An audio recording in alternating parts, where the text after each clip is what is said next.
Hello there. Welcome to Nowhere to Hide. I'm Brian Hyde.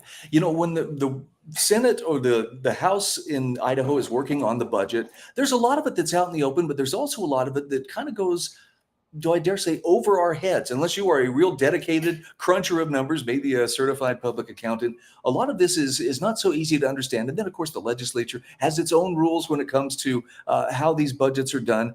So let's delve into one of the ways that they can put the Idaho Freedom Foundation spending index to work as the DOGE task force here in Idaho is now swinging into action, looking for some ways to save the taxpayer money.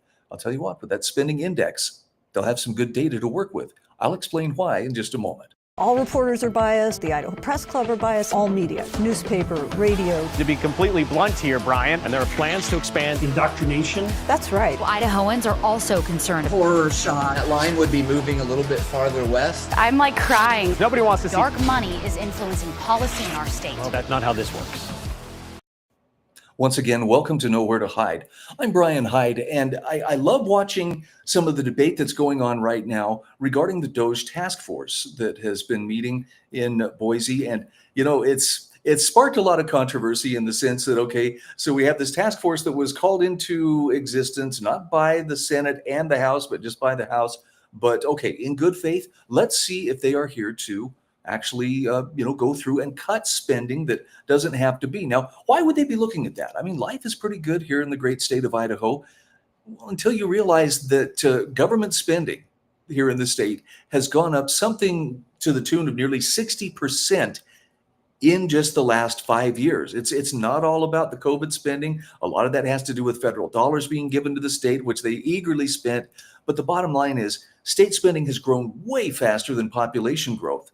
And so we have a much bigger budget to work with. And when representatives and when senators vote on these budget bills, they need to be scored as far as, does that budget expand government or does it keep it within its proper limits? So this is not something that's super well understood. So enter the wonderful Fred Birnbaum from the Idaho Freedom Foundation. This is an article that he published a couple of days ago about the IFF spending index and how it unmasks Idaho's overgrown government. And this is germane to the process that's taking place right now in Boise. Fred says last week's kickoff of the Idaho DOGE task force highlights the need to rein in Idaho's spending growth, but that's a tall order. Since 2019, the Idaho Freedom Foundation Spending Index has been the only yardstick for measuring the impacts of individual agency appropriations bills. And necessarily, he says the votes on these bills by legislators provide the only window into who supports excessive spending and who opposes it. Now, as we've noted in past articles, Fred says Idaho's all funds budget, meaning state and federal dollars appropriated by the legislature, has increased 55% from fiscal year 2020 to fiscal year 25. That is from 8.96 billion to 13.89 billion in just 5 years. Now, we're not including the current year, he says, fiscal year 26. And the reason for that is because it's still unclear how much spending has increased, as some of the spending, the exact amount unknown, has been moved off budget. And we're going to talk about how those things are moved off budget to where suddenly that's not being tracked. So Fred says it would be hard to argue that supporting this outrageous spending growth can be squared with claiming the mantle of fiscal conservatism. And yes, he says, as a state, Idaho is growing, but the increase in population plus inflation over the same period doesn't come close to the government spending growth that's been approved by the legislature. The spending growth is about 60% greater than the population plus inflation. Now, I don't know. Some people may think about this and think, well, that's remarkable. Look at everything that we're getting for it. But remember, the taxpayers are the ones who bear the cost here.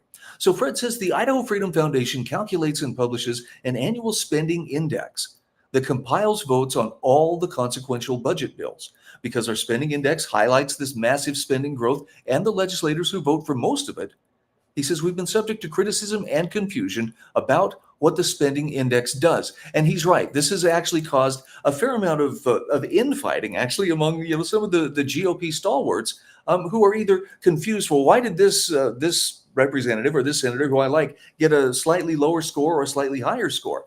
And that's something that has raised some legitimate concerns.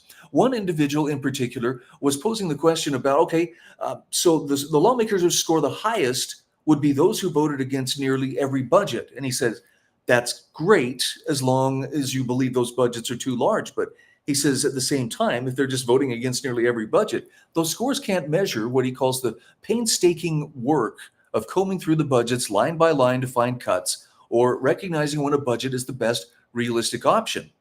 Now, that's a legitimate concern. But as you'll see, Fred points out here, there are a couple things about the budgeting process that need to be squared away here, as well as the spending index structure. Fred says, first, the budget process is bifurcated into votes on packages of approximately 10 maintenance budgets, followed by separate votes on agency-specific enhancement or growth budgets.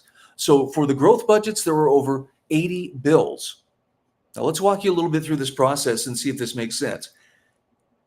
Fred says, in truth, legislators could still vote in favor of 91% of the total budget appropriation dollars. In other words, all of those maintenance budgets, and he explains what those maintenance budgets do here in just a moment, and they could still get 100% score on the spending index. Really?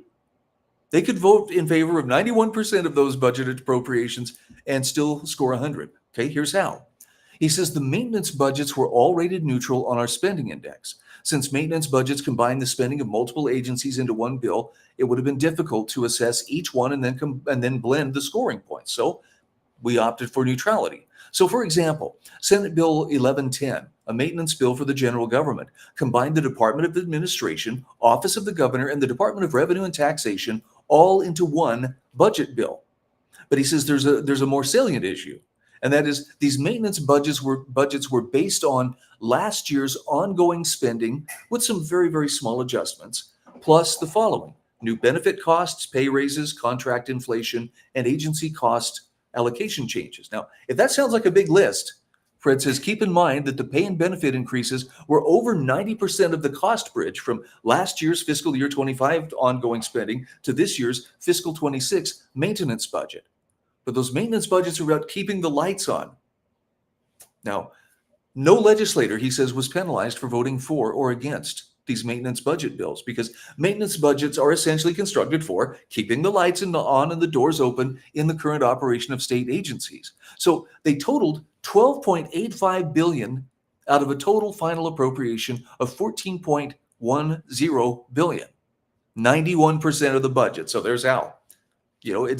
It's understanding the differences in the budgeting process, as well as understanding that those maintenance budgets don't actually increase the costs from the year before, but are just the bare bones of this is what we need to keep functioning. If they want new things, then they have to go for those enhancement budgets. I hope that all makes sense. But you like that? 91% of the budget is maintenance budgets. That's a lot of spending. So was the IFF too miserly in its ratings or enhancement budgets and all the growth they included? Fred says, did we oppose too many? We say no. Many agencies in Idaho asked for no enhancement budgets whatsoever, according to the Budget and Policy Office. Look at this list. These are the ones asking for no new line items, no enhancements. I mean, you have the Attorney General, Capital Commission, Charter School Commission, and on down the line. That's quite a bit.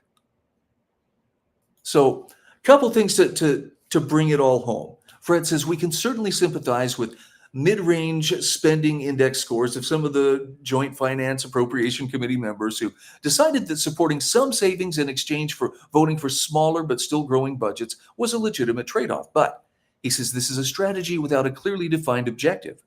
A specific objective would be one that held the overall growth of spending to a fixed percentage increase, in other words, a growth ceiling.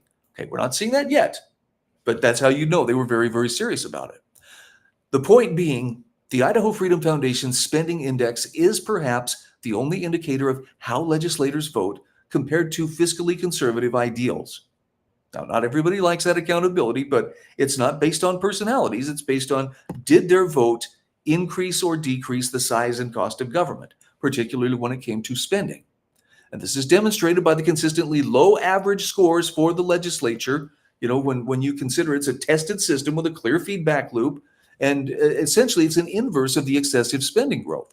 The legislature's average spending index score was 38% for 2025. Now that's an improvement from the 2020 to 2025 average of 34%. But Fred says the legislature is still approving way too much spending period.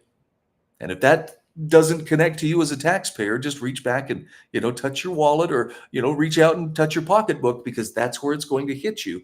That spending, is done on the behalf of the taxpayers and at the cost to the taxpayers of their hard-earned money.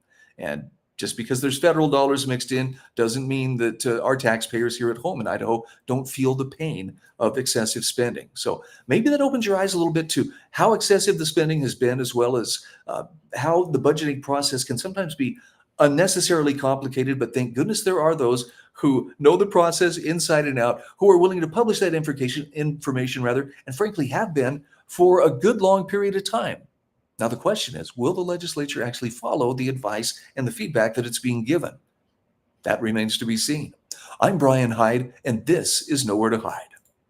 All reporters are biased. The Idaho Press Club are biased. All media, newspaper, radio. To be completely blunt here, Brian, and there are plans to expand indoctrination. That's right. Idahoans are also concerned. Horror shot. That line would be moving a little bit farther west. I'm like crying. Nobody wants to see Dark money is influencing policy in our state. Well, that's not how this works.